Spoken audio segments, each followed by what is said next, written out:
Okay, we're right at noon, so let's get started. Hello, and welcome to the webinar on Smoke Ready Oregon.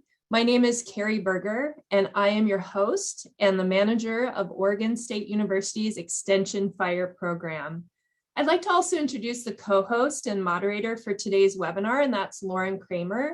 Lauren is my colleague in Extension and is part of the Family and Community Health faculty in the Columbia River Gorge. Thank you so much, Lauren, for helping out today. Did you know that May is actually National Wildfire Awareness Month? So this month, OSU and our partners like Oregon Health Authority, Oregon Department of Environmental Quality, Oregon State Fire Marshal's Office, Oregon Department of Forestry, and so many other groups use the month of May as a time to educate and outreach on wildfire prevention and preparedness. That's why we're here today. Where there's wildfire, there's smoke. And we are here to learn about smoke impacts to health, the air quality index, or you may have heard it called AQI, and some simple steps you can do right now to reduce your risk from smoke exposure. You know, I wish I had all this information during the 2020 Labor Day fires. I live in the Willamette Valley and we don't often experience smoke from wildfires. So the smoke from those fires admittedly caught me off guard, and I wish I had been better prepared. My son has asthma and I'm sensitive to the smell of smoke. It actually gives me a headache, makes my eyes water, and makes me feel nauseous. I remember frantically searching the internet for things I could do to mitigate my exposure. The lesson from that experience was to be more proactive by being more prepared. So it's my commitment to you today to bring you information on smoke from the experts so you can also be prepared. But before I turn it over to the experts, I'm going to launch a poll. I want to know what sources of smoke you are most concerned about impacting your health. So when you see that poll pop up on your screen, go ahead and select as many sources of smoke that concern you. So I'm going to head over here and launch that poll. There you go. You should all be seeing it on your screens. So I'll give you just about a minute to answer that. Read the question and then select all the answers that apply to you. So if it's wildfire smoke and prescribed fire smoke, select both of those. And I already see results coming in, and kind of as expected, you're most concerned about wildfire smoke. That's what I'm seeing on my end, and I'll share with you at the end of this poll here. I'll give it another couple of minutes. And another couple. Okay, we actually still have quite a few people answering the poll, so I'll leave it open, but still wildfire smoke, that's looking like it's one of our top concerns here. And let me go ahead and share that. And so hopefully, Margaret, can you give me a nod if you can see that on your screen? Excellent. So, this is interesting and helpful for us to know what kind of education to provide you around smoke in the future. So I see that equally prescribed burning, broadcast and understory, and pile burning, agriculture burning, and wood stove all kind of, flesh out the same. And it's really wildfire smoke that's concerning you. And that's why we're here today. This webinar is going to focus on wildfire smoke. So let me go ahead and stop sharing that. Okay. I do want to acknowledge that wildfire has likely touched every single one of your lives on this webinar. Whether you've had to evacuate, deal with smoke, or know family or friends affected by wildfires, just know that you are not alone. There are many resources available to assist and support you. And then if any time during this webinar you feel overwhelmed by the information or the photos being shown, please take care of yourself, step away, come back, or wait for the recording of the webinar. So speaking of that, I do have some webinar logistics that I'd like to quickly cover. This session is being recorded, and all webinar recordings can be found on the Extension Fire Program website and our Forestry and Natural Resource Extension YouTube channel. Don't worry about, what the links are to those pages. I'll provide all that information for you in a follow-up email. We are also streaming live on the Extension's Facebook page. So hello to our Facebook followers. Thank you for joining us live today. We're also utilizing the closed captioning feature. And so hopefully you are all seeing that at the bottom of your screens.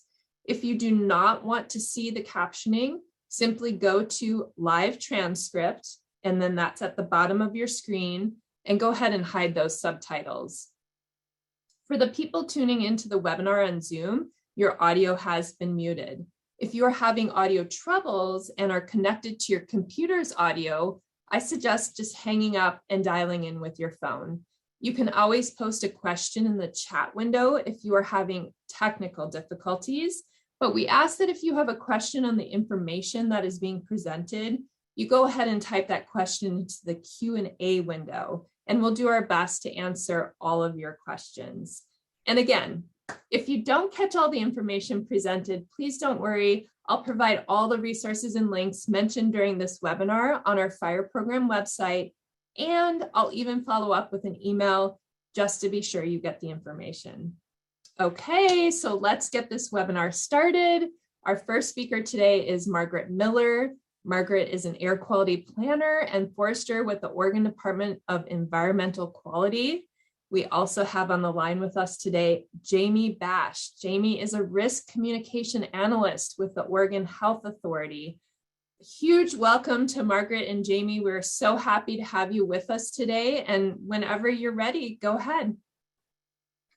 Okay, well, I'm going to kick it off, and Carrie and all of OSU Extension, thank you so much for having us. I know I speak for Jamie, and we just really appreciate the fact that you coordinated and put this together. And hello, everyone.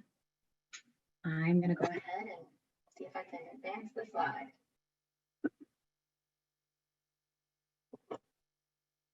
Okay, so wildfires produce air pollution in the form of smoke.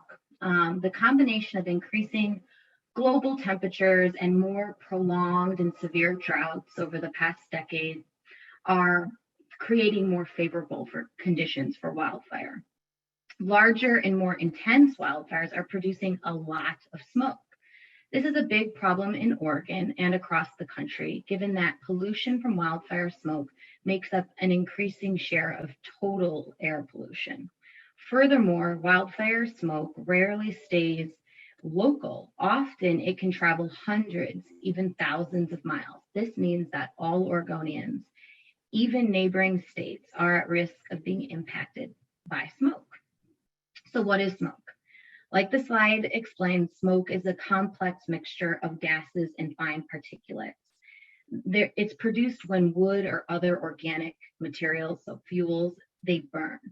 Smoke primarily consists of carbon monoxide, carbon dioxide, water vapor, hydrocarbons, other organic chemicals, nitrogen oxides, trace minerals, and particulate matter, or PM. The fine particulate matter, PM 2.5, which I'm going to explain in a little bit more detail, is smoke's greatest concern to public health because it is very, very small, and it can be inhaled very deep into the lungs, where it can cause irritation, inflammation, shortness of breath, and it can aggravate existing heart and lung diseases.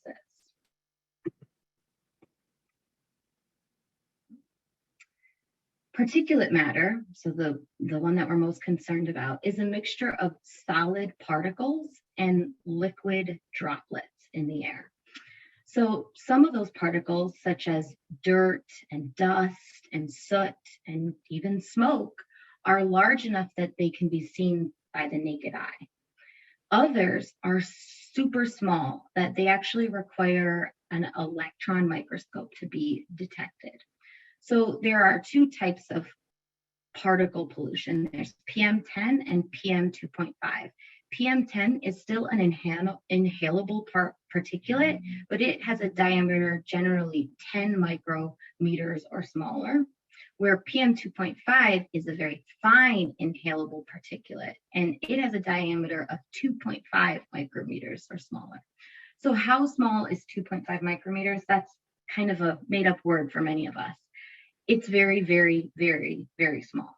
So if you think about a strand of hair on your head, the average strand of human hair is about 70 micrometers in diameter. That means it's 30 times bigger than PM 2.5. Wildfire smoke is the largest contributor of PM 2.5. Later in this presentation, you're going to learn more about the health impacts and how you can protect yourself from smoke. But I'll tell you that the impacts can vary from person to person because the quantity and duration of smoke exposure, as well as the person's age and their degree of susceptibility, can play a role in how it impacts you.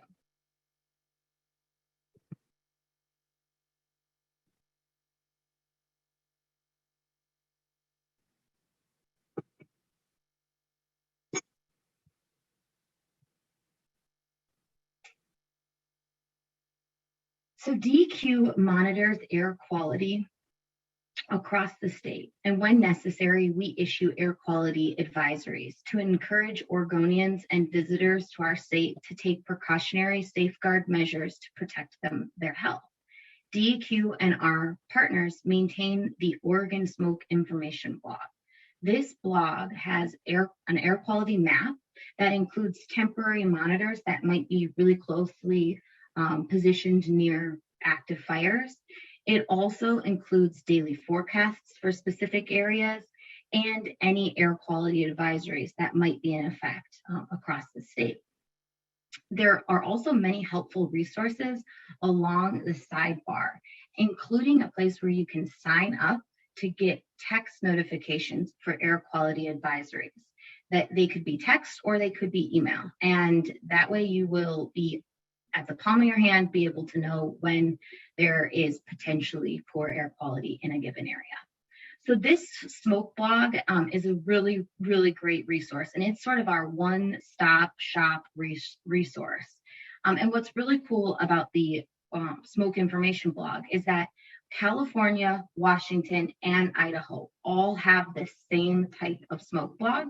So you can simply go into Google and type in a state like California, Washington, Idaho, and then smoke blog, and it will bring up those other neighboring states' smoke blogs. So if you're planning a road trip, a hiking trip, you can simply get all of these same resources that you can get here in the state of Oregon for some of those states that you are maybe road tripping to.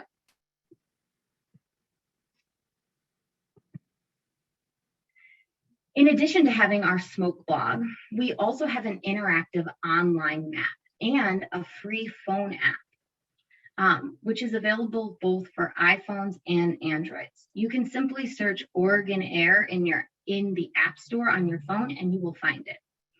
On the smoke blog, on the app, and on the interactive online map, DEQ takes monitoring air quality data, which would typically come using very complex units of measurement, and we communicate it to the public using a color-coded air quality index, or the AQI, which you kind of see the green, yellow, orange, all the way down to maroon on this little phone application. The AQI is an EPA tool that you will find used across this country and actually even beyond. Think of the air quality index, or the AQI, as a yardstick. It runs from 0 to 500. The higher the AQI value, the greater level of air pollution and the greater concern for your health.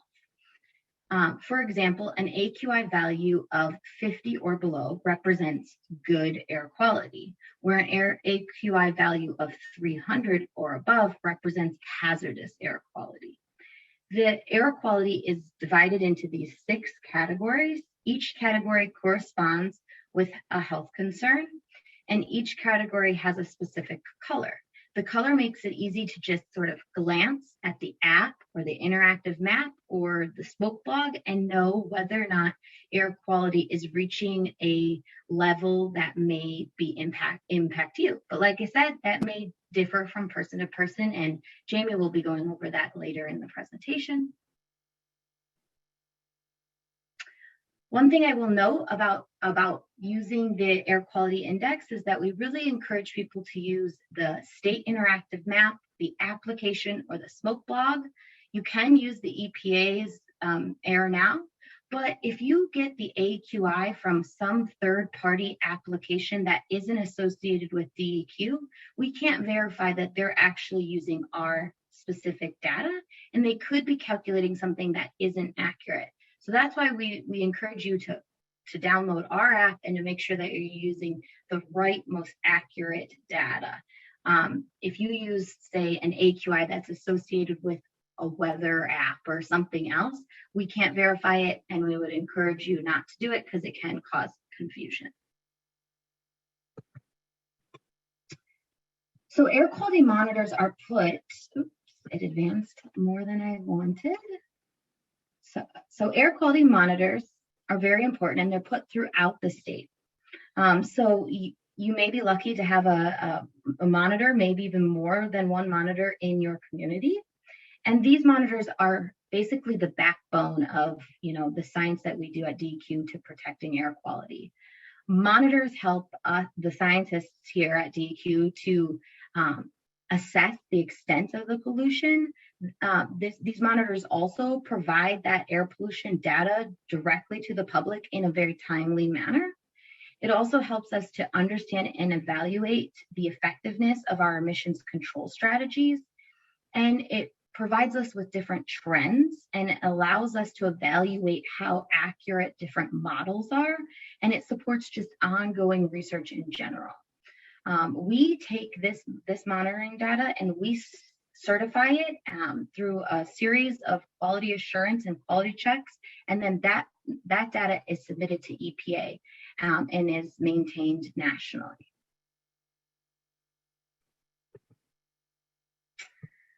So, like the slide says, when there's wildfires, there's wildfire smoke. And as you can tell from this picture, Oregon, like many Western states, deals with wildfires, and some years are worse than others. This satellite image, courtesy of NASA, is from the terrible wildfires of 2020 and the Labor Day smoke impact that impact us all. So this was actually early on in that smoke impact when the wind shifted and the smoke was heading to the Pacific. And then, as we all know, that it wasn't short-lived, because then the wind shifted again, and that same smoke that was all hanging out in the ocean came back onto the entire state and well beyond. So smoke can be very bad, and it can be very widespread. Probably why there's so many people interested in the presentation today. So in response to a previous year's wildfire season, actually 2012, DEQ participated in a task force to review the roles and duties of the state and federal agencies in Oregon that are responsible for wildfires. This task force was specifically concerned about public health risks for severe smoke impacts. It produced the Oregon Wildfire Response Protocol for Severe Smoke Episodes. That is a mouthful. I did not name the document, but that document is presented here. And there is a link that I encourage people to go to just better understand what we do in response to severe smoke. This protocol describes the roles of each agency during a severe smoke episode. And it tells us how we can work together and who's responsible for what. And, our ultimate goal is to increase the safety and protect the public's health.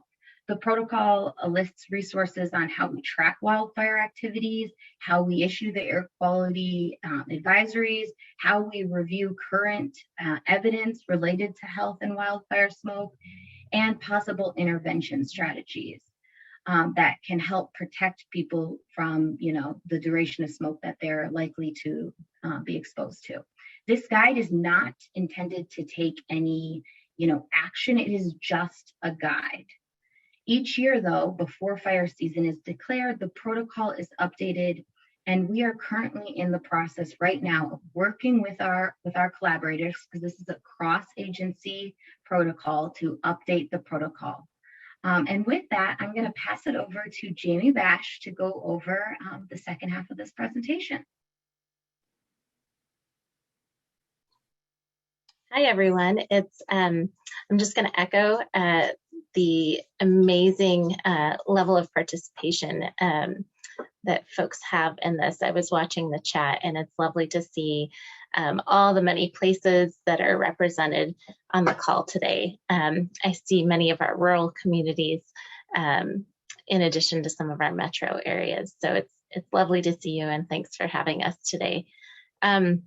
So Margaret started to allude to some of the health effects and some of the groups that might be more affected by smoke than others. Any of us can be affected, right? I'm a relatively healthy adult, and yet when I'm exposed to smoke in large quantities, I tend to get strep throat, and that's just how it manifests for me.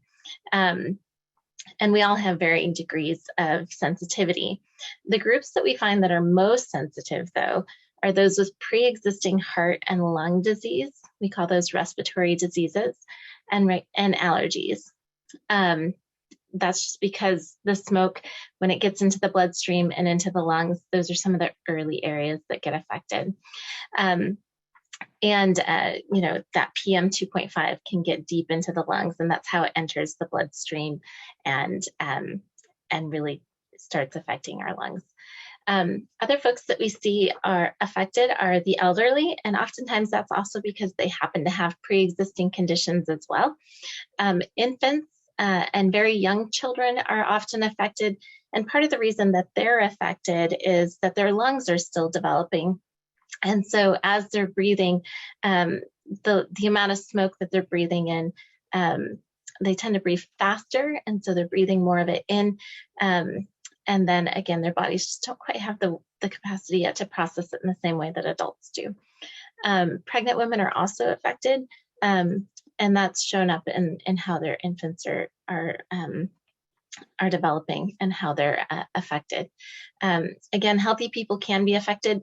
When healthy people are affected, it's often kind of those nuisance symptoms that Carrie mentioned, you know, the scratchy throat, the watery eyes, just not feeling very well overall.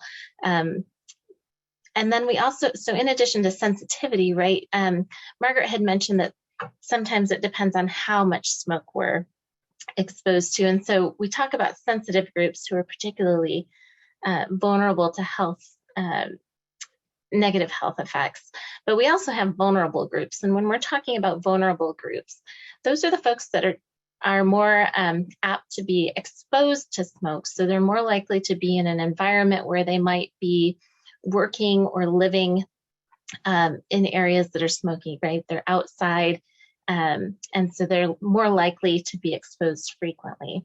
So those also include our workers that do a lot of hard work, right? So even if you're working outside, when you're doing really hard, heavy work outside, you're exercising and breathing more, so more of that smoke in, so you're at higher risk. So these smoke sensitive groups are kind of what we're going to focus in on next, and what some of the health effects are for them. Margaret gave you a very high overview, but let's get a little more detailed. So for folks with heart and lung disease, it's not just those nuisance symptoms. It can be pretty serious for them. It can increase your risk of heart attack. It can create an irregular heart rhythm. For folks with lung disease, it can affect the way their lungs function. And for folks with asthma, it can increase their risk of having an asthma attack. For pregnant folks, again, we see that risk really being to the infant that's developing, and we see that infants who are exposed to wildfire smoke are more apt to be born a little too early, or have a lower birth weight. And I mentioned those nuisance symptoms already. With wildfires, we do have some other health-related concerns, and I won't focus on those too much, but do just want to, in passing, mention that, you know, certainly as the smoke settles down, we also see ash starting to settle in, and that ash also contains some of those particulates that Margaret mentioned, both the larger ones and the fine ones. And so we do get concerned about exposure to contaminants during ash and debris cleanup. We also know, during the 2020 wildfires, I think the smoke really affected all of us mentally. Not only were we dealing with the smoke, but we also had this pandemic and we were cooped up inside. That can be stressful. And there are resources to help folks with that. We happen to have our Safe and Strong campaign with a lot of mental and behavioral health resources in different languages. And then sometimes fires can destroy our drinking water infrastructure, and so we get concerned about that. Well, how do we know how do we know that these health issues exist? Well, in public health, we have something that's called syndromic surveillance, and that's a fancy word for the hospital records tell us what people's complaints are when they're coming into the emergency room. And we can take that and pair it with the data from DEQ that tells us what that particulate matter 2.5 is. And on this is just an example of a chart that we had from the 2020 wildfires. And on the bottom, you see this huge spike in PM 2.5. And there's usually some degree of background, we call it noise sometimes. There's a certain amount of background cases of people who might have asthma attacks that are going. And so you see that kind of hovering around 410 visits until we see that smoke, the PM 2.5 increase. And then we see this big jump in the number of visits for asthma-like symptoms. So that's kind of how we know about these health problems. We monitor for them on a regular basis, and that's the foundation of public health across a number of areas of health. And so what can I do about this, right? We have these concerns about smoke. If you are smoke sensitive, it's particularly important that you know what to do. But even those of us that are just annoyed by wildfire smoke, we have those nuisance symptoms. Some of these steps can help us deal with those in a way that makes our lives a little bit easier. So one thing that you'll want to do is make sure that you have food, water, medication, and a plan for evacuation.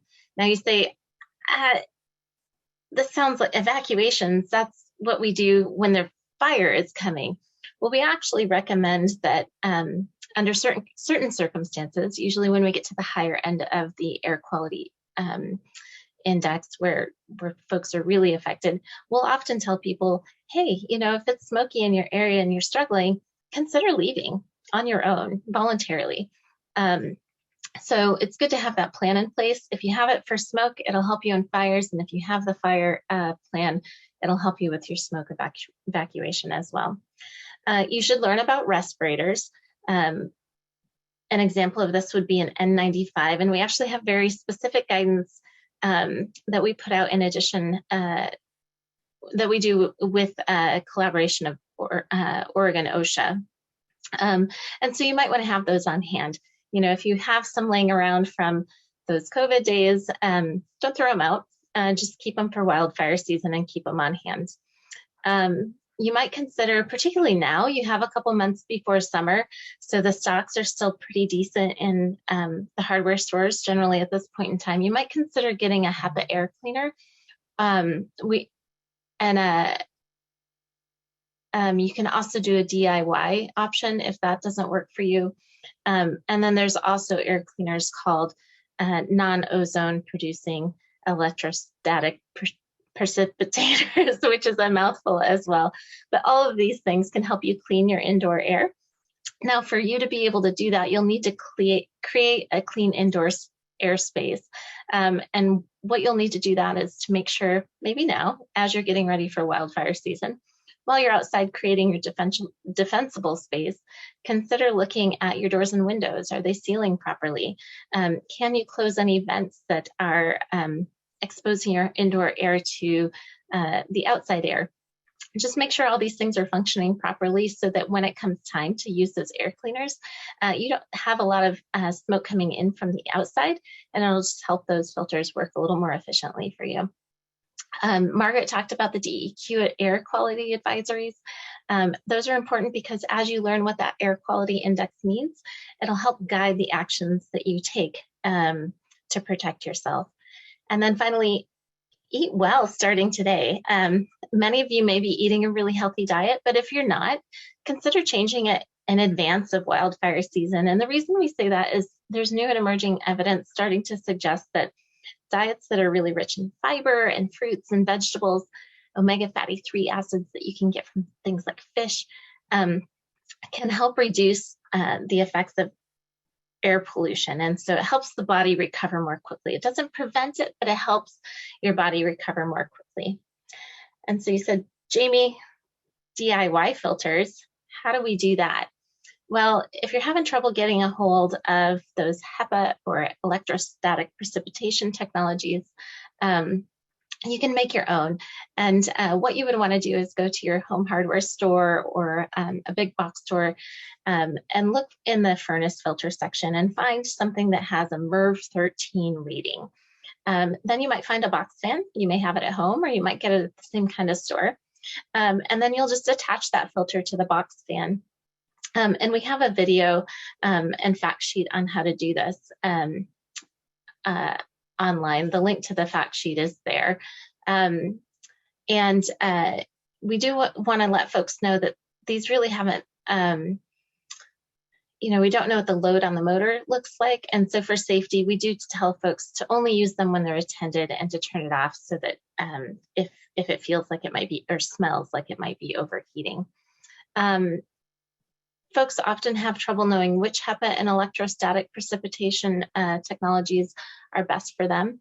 And we do have a link here that you can use to help identify some of the good ones for your airspace. If you go with those electrostatic precipitation, which I'm going to stop calling that, I'm going to say ESP because that's the abbreviation. If you pick an ESP filter, make sure you're finding one that doesn't produce ozone. And the reason is that ozone for folks that have heart and lung sensitivities can actually kind of create issues as well. So you want one that's not going to produce that. I mentioned the respirators. There's a couple things that you should know about that. You'll want them to fit well, and you'll want them to seal as well.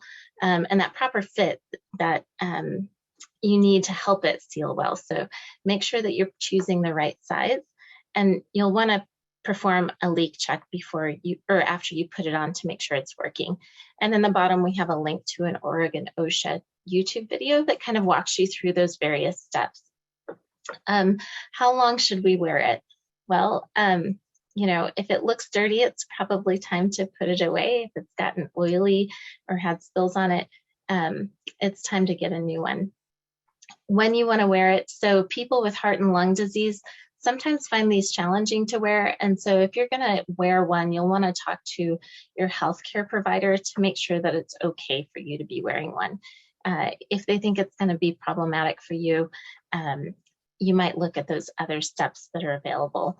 But, when the air quality is poor, you can wear it and it'll help protect your health.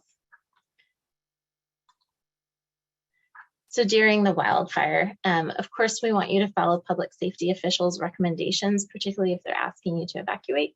But make sure that you're paying attention to that AQI rating on DEQ's apps so that you'll know what to do. Implement your preparedness plan as you need it.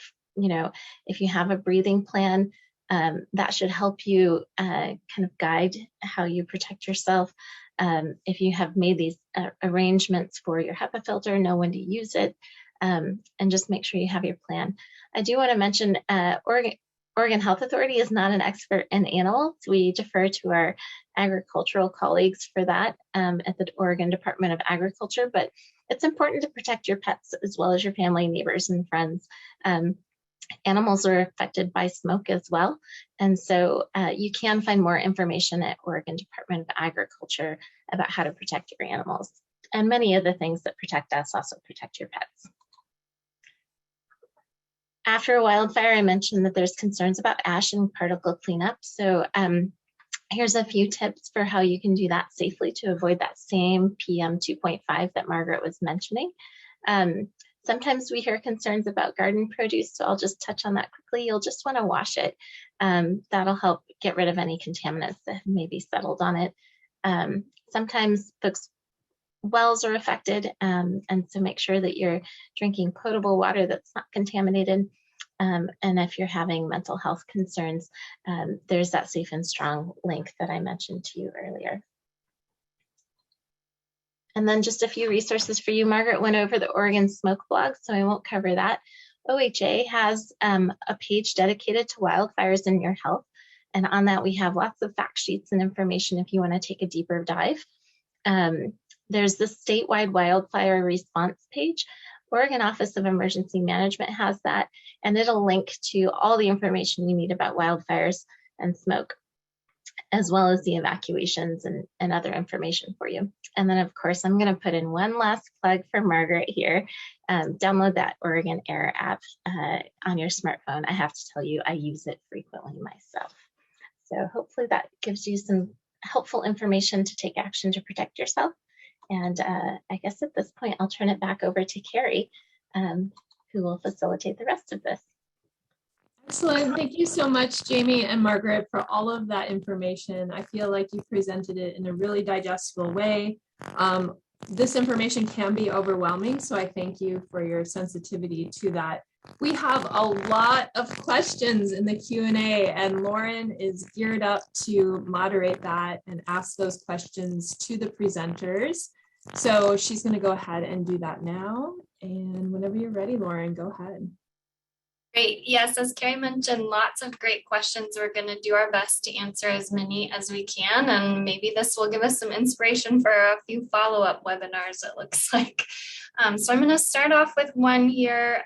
Is there an ongoing work to update the AQI scale based on how often in recent years the levels have been way above 500?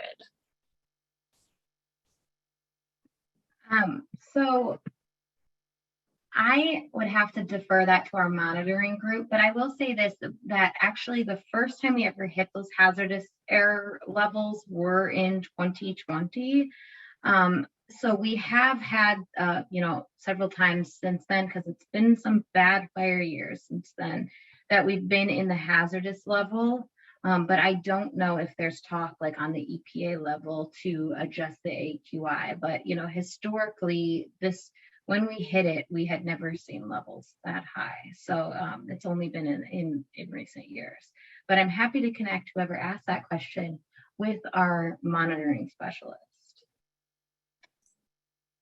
Great. We did also have a number of follow-up questions on the best type of mask, referring to KN95 and N95. Can either of you speak to what is best for mask wearing during smoke? Yeah, I can take that question. So Oregon OSHA, by and large, kind of leads the messaging on this, and we kind of validate it for the rest of the public. But they're really looking at that worker population that's higher risk because of the exposure, right? They're vulnerable because of their outdoor work or their living circumstances. But we jointly developed the guidance. And during COVID, if you remember, there was a shortage of personal protective equipment. And so we offered KN95s for smoke as an alternative to help provide some degree of protection in the absence of those N95s being really available. That said, the KN95s are a little problematic. Another thing you might remember is that there was, sorry, I thought I muted everything, that there was also concerns about counterfeit ones and the variability in how effective KN95s were.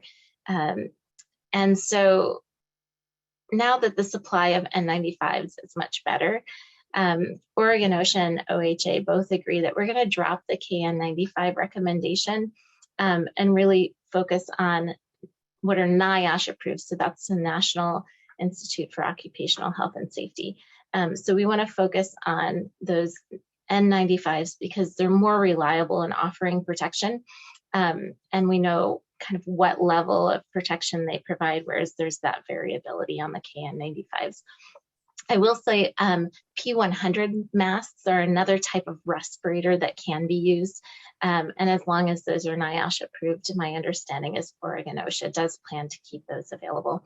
And if you want more information, we are in the process of updating our statement on the masks. So you'll still see KN95s in there, but that will be changed before summer.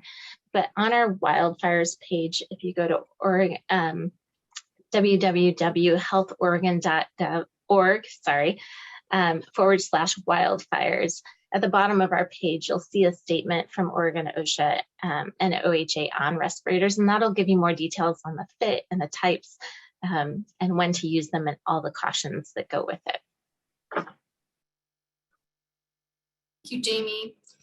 The next question I'll put forward to the panelists is kind of about how to keep our air environments clean and what to do during big smoke events in the home and in vehicles. So combining a few questions there, but should we run our air conditioners? How can we protect our indoor air quality in the home? And what about those of us that need to travel in our vehicles during these smoke events?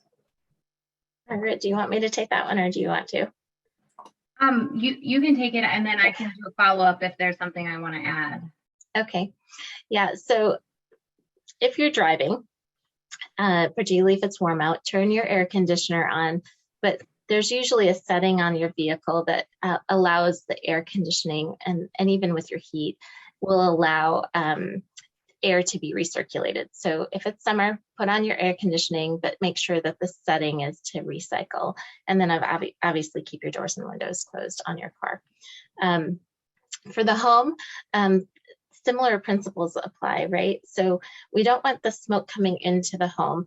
And so if you're using a window air conditioner, oftentimes those will have a recirculation option so that you can use, just keep cycling that indoor air through without allowing the outdoor air in. I know sometimes those don't fit that great, so if you can kind of tape around it to get a seal and keep more of the smoke out, that's ideal. And then, of course, keep doors and windows closed. Now, in the summer, we do get a little concerned for homes that don't have air conditioning. Sometimes it gets too hot, but you want to keep the smoke out. And so what we encourage folks to do is if it's getting too hot, we don't want you to get heat-related illness. So that's when you might want to consider evacuating your home voluntarily, staying with a friend. If you can go to an area with cleaner air, those are options to you if you don't have air conditioning. If you are able to stay at home, maybe you have a central air conditioner. Again, change your furnace setting to recycle so that you're just using indoor air. And as you're cycling it through your central air system or your central air system, usually you have a filter on there. If that's an MERV 13 as well, that will clean your indoor air. And again, keep your doors and windows closed. We know that not everybody has that central heating and cooling system, HVAC system. And so for those folks, that's when we recommend those portable air filters, the do-it-yourself options. And in that case, those don't always do a whole home. So you'll want to read the instructions on your air filter to see how much space it will filter. And you may need to set up just 1 or 2 rooms in your home as what we call cleaner air spaces. And so you'd, again, close up the doors and windows in that area, set your filter in there, and then that's where you'd want to hang out most of the time.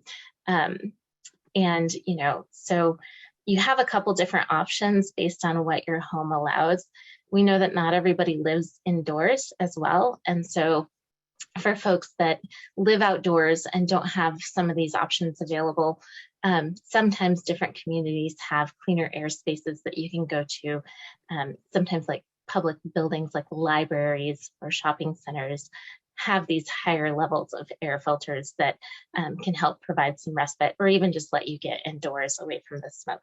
So for those folks, consider those community spaces that might have cleaner air.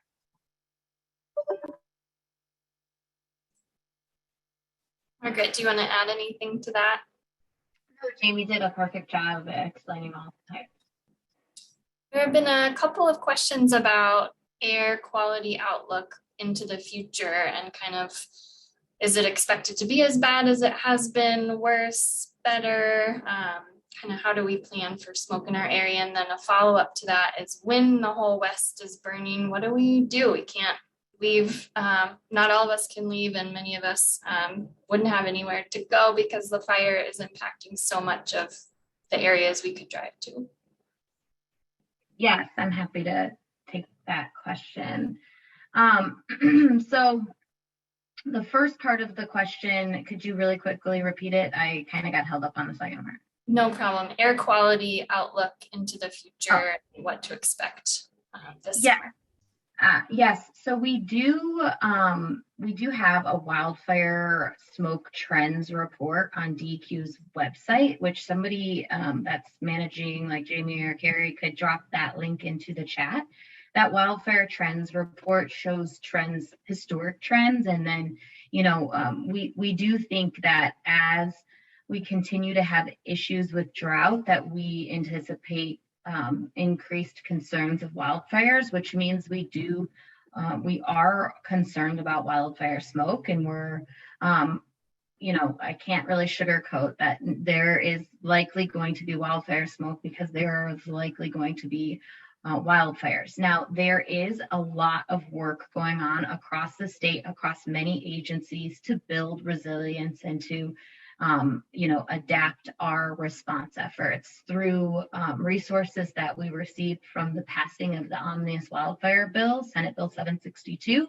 We have been doing a lot of good work. So you may have, if you saw a press release that went out earlier today, DEQ has given out $1.3 million to communities across Oregon to develop communication plans, to develop alternatives to prescribed burning, which I can see in the chat is also a topic that people would like to have a webinar on.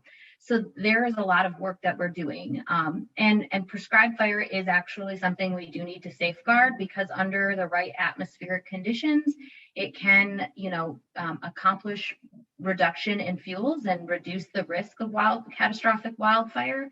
But it is about finding that balance between that need and protecting public health, because so many people have been inundated with smoke, and it's not something that they want to deal with on a year-round basis. They want that respite. And so can't sugarcoat it. There is likely to be smoke, but where can you go?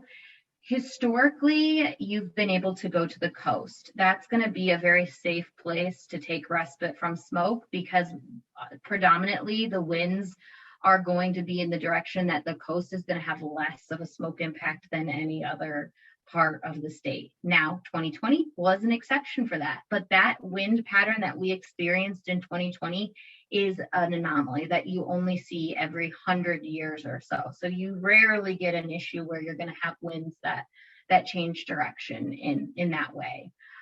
But you are right that there is still this need to build resilience, and not everybody, it's not feasible to say, oh, there's smoke in my community, in my home, I'm gonna pack up and bring my family to the coast. We can't do that. That we have lives and jobs and things to do. And so building resilience in the house is also very important. And as Jamie was saying, there are some efforts to build community clean air spaces, but we also really want people to build that resilience in their own home.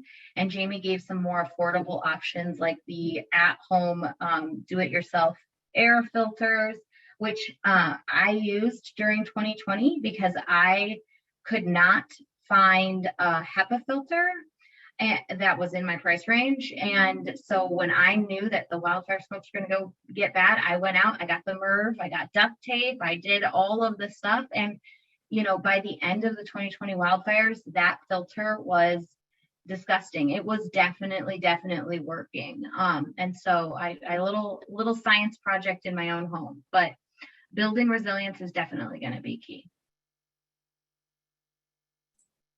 Thank you, Margaret.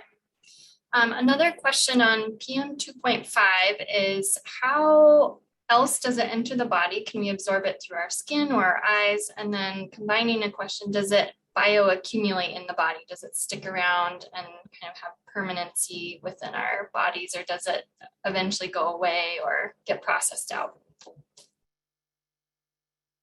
I think that one's for me.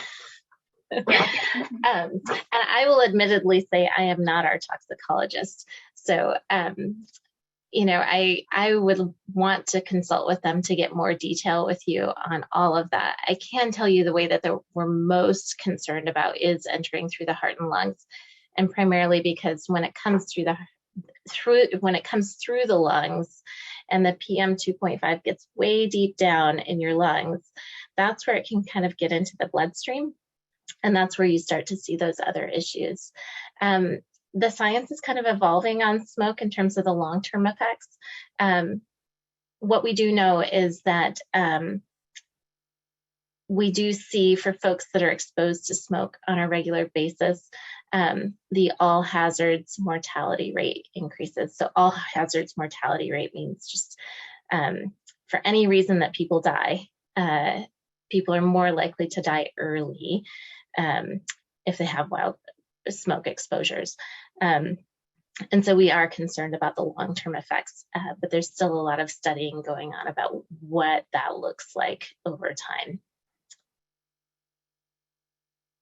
Yes, Jamie, just to add to that, one thing that I will remind people is also exercising and doing things that may in the moment seem like, oh, this is a really good thing. I'm doing something very good for my body. I'm going to go for a run during a wildfire smoke event.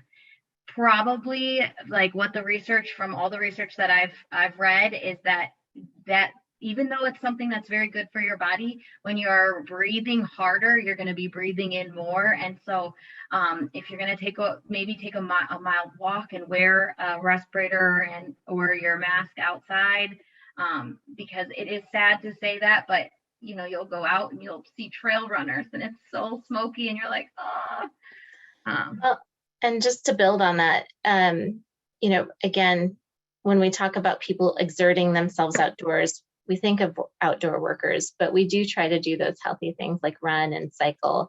And when we're wearing those N95 respirators, it actually makes it harder to breathe. And so we often see that folks don't wear them properly when they're doing things like cycling and running, which means you're actually exposing yourself to the particulates. And because you're breathing harder, you're actually inhaling more of those particles than you might if you were walking and wearing your respirator properly. And so one of the main pieces of guidance that we do have is stay indoors. And if you have to go outside, reduce your level of activity.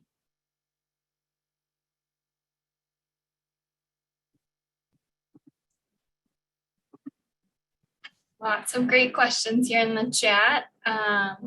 Is there a device that can easily measure in-home air quality? Yes. So there are low-cost monitors that can measure indoor air quality and can also be used to measure outdoor air quality. I saw mentioned in the chat or Q&A some folks asking about the purple air monitors, which are a good source of monitors that we, you know, we don't endorse anything in particular, any private businesses. We're the state, but we do know that they do have a good quality assurance. LARAPA, Lane Regional Air Protection Agency, did a bunch of research on how well they perform and how accurate they are and how to make sure that there's no bias in that data. And so what I can tell you is if you are using the actual purple air map, that you're going to want to go down and make sure that it's configured to using the LARAPA conversion. You'll see it listed in the bottom left corner. Or if you use the smoke blog, which is where we're trying to direct people to, and you toggle on, turn on and off those low-cost sensors, it will include the purple air monitors, and they will already have the correct conversion factor in place for you. So you do not have to worry about making sure that you have that conversion factor in place. But that is something to definitely be aware of. Jamie? I was just going to add, Margaret mentioned the conversion factors. So they do kind of measures a little bit differently than the AQI.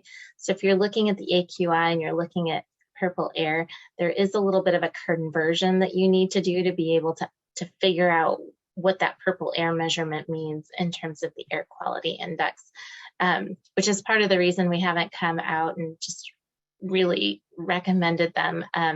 It's tricky to do that conversion, and we want to make sure folks aren't getting too confused by it. But as Margaret mentioned, they're certainly helpful, particularly if you don't have a monitor near you or you're trying to look at something other than outdoor air quality.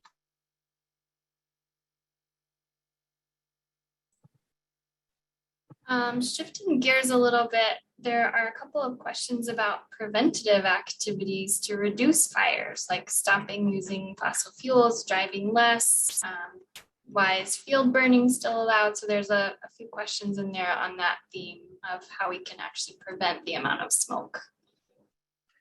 Yes, so I'll go ahead and, and jump in there. So I will let everyone know that, what DEQ does is that we implement and make sure that we're, staying within the requirements of the Clean Air Act, which sets national ambient air quality standards, so levels that they consider clean air. And in doing so, we monitor all of these different sources of pollution. So we have this wildfire team, which I'm a team person on, but I'm also the lead planner on all things that have to do with prescribed fire and the agricultural burning that's being mentioned. And we have very comprehensive plans. So we have the Oregon Smoke Management Plan that's for the forestry burning. And one of the main objectives of the plan is that we only utilize prescribed fire when we couldn't otherwise meet our forest management objectives in some other cost-effective way, like by thinning or biomass utilization. But very frequently in our state, we have a lot of, topography where it's inaccessible to reach certain areas by various vehicles. And so sometimes burning is going to be the best treatment. And what I can say about what we do this in collaboration with the Department of Forestry. We monitor the meteorology conditions during the day, and we require that all burning be registered. And then we do that under atmospheric conditions that do allow for the smoke to not enter ground level impacts. And so you may still see smoke, and you may see smoke going up into the air, but we know that it's not actually settling and entering down back into where people are breathing. And so sometimes it can look as if like, oh, there's so much pollution happening from this prescribed burn, but it's being managed by risk. And it's a risk reduction strategy to prevent it from being a wildfire, which completely then we have no control over. It's very reactive instead of being proactive. So prescribed fire is our proactive approach because we can control when it's lit, how much fuels are being burned at that time, and we can ensure that it's not impacting the community. But once we get into a situation where there's fuels on the ground that aren't being maintained in some way, you may run into this situation where a wildfire comes through. Typically, they're going to occur when atmospheric conditions are not ideal for the smoke to lift and leave. So those are some of the techniques that we do. Field burning for agricultural purposes has been greatly reduced over the course of the last 50 years. Obviously I wasn't involved then because I've only been in the program for 3 years now, but it has been greatly reduced. But I will tell you that we are putting a lot of energy into alternatives to burning and building a response that also utilizes every tool in our toolbox to the best extent possible. But the science, as you've seen presented today, definitely shows that whatever we can do to reduce wildfires is by far the best thing we can do for public health. And it is by far, the area that is outside of our control and dangerous to Oregonians.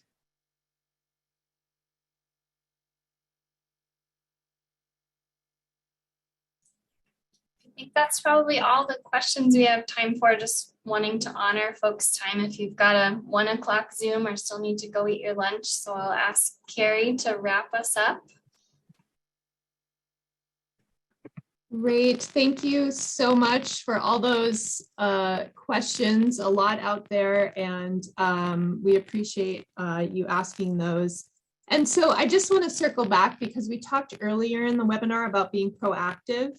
So I want to provide you with just a couple of options for actions you can do right now. So if you are just starting out and learning about smoke, please visit the Oregon Smoke blog that Margaret mentioned, and I'll send you that link. And note the air quality for your area, just so you get used to seeing that air quality index. You have that one-stop shop to go to. So check out that website now, and also sign up for the DEQ air quality advisories. And again, I'll send that link in a follow-up email. If you are further along and have already taken some proactive smoke actions, go ahead and identify a cleaner airspace in your home and your community. Consider obtaining a HEPA air cleaner or a DIY option. So that wraps up our time together. I'd like to thank everyone again that made this webinar happen, including you all. We had over 800 people register, over 500 people on the line with us today. Just thank you for being on the line. We appreciate you tuning into these webinars to get yourself, your family, and your communities prepared. Please stay safe this fire season.